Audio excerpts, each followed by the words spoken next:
My name is Bridgette Lindgren, and I am queer.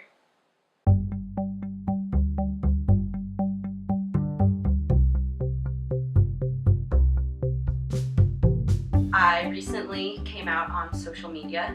It wasn't a place that I necessarily felt strong enough or brave enough to present myself, and I felt the need to, less for myself and more for other people that needed to read it, needed to hear it, needed to find people to speak to. And I was scared when I posted it. I have friends all over the country, family all over the country, and the outpouring and responses and phone calls and texts were amazing, and a lot of the time came from people that I expected it to come from, but was still just an awesome feeling to be able to feel free and to shout it from the mountaintops that we have now on the internet. Growing up in the suburbs of Los Angeles, you kind of find yourself in a liberal bubble. There's so much diversity and so many different kinds of people that you're exposed to all the time that it's shocking when you come across people that are closed-minded or more expressive in their dislike or fear of difference. So I remember one time, late night, my friends and I have always been very flamboyant, loud, but going into a Denny's with a group of friends, and these two guys were walking out of the restaurant, and as they passed us, not even like to our faces, but after they passed us with their backs to us and our backs to them, under their breaths, they called my friends fucking faggots. I was so shocked. Like, it is the suburbs, but it's still LA. I had never really experienced outright hatred like that. And I stopped in my tracks, and I felt like I couldn't breathe for a second, and I got so angry. And the saddest part about it to me was my friends who were the subjects of this slander kept walking, kind of laughed it off, and told me, oh, it happens all the time. And that really saddened me. That took me past anger to a place of sadness where that shouldn't be okay. That shouldn't be laughed off. It's been a big part of my life and a big reminder that I think of a lot.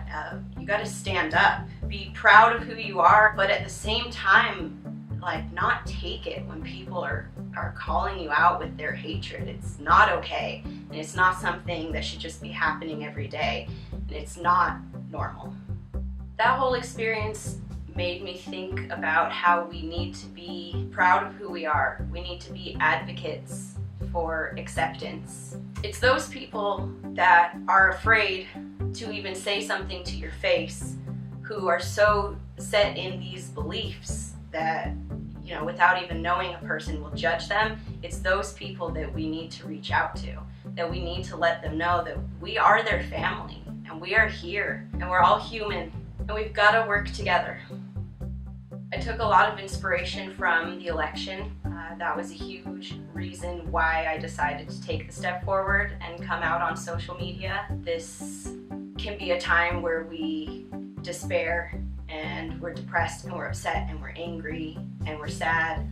We need to take the inspiration and be creative and be open and be proud of who we are. We're all still American. Right now, a lot of people are being pushed down. A lot of young people who are still trying to figure themselves out, whether they're LGBTQ leaning or not, need their freedom of expression, and they need leaders and mentors through a lot of these devastating and really sad events that have been happening and have continued to happen in the days since the election. I've been inspired to spread the love, to speak out more, and to reach out to the people who are still in the places of anger and sadness, because we can work through this. We won't stop our fight. We're not going to let any of our protections or any of our rights taken away from us. I understand the fear, especially in these times when there's so much going on in the public scrutiny with politics and everything. It just compounds for people who are going through a lot of personal inner struggles. I even get to points where I want to give up and I want to say fuck it and stay inside, but you have to reach out. As hard as it might be, people are making themselves known as advocates, as mentors. We're here for you and we want to help you through any decision process, and know that you're not wrong and all of your feelings are right, and it's okay to be who you are, and it's okay to be proud about it, and don't let anybody put you down. I think the people that need to hear this the most are the people who probably don't want to see it the most, the people that try to turn away from this side of their community, the people who shun those that they see as different. Everyone needs to realize how alike we really are, how alike we can be. I just need you to know if you think I'm different, I still love you, and it's okay to still love me, and we can have differences of opinion, but we don't need to take it out on each other. We don't need to use names, and we don't need to differentiate between each other. We can all work together, we can all love, and we can all make our own personal choices. This is America. It's what we're about.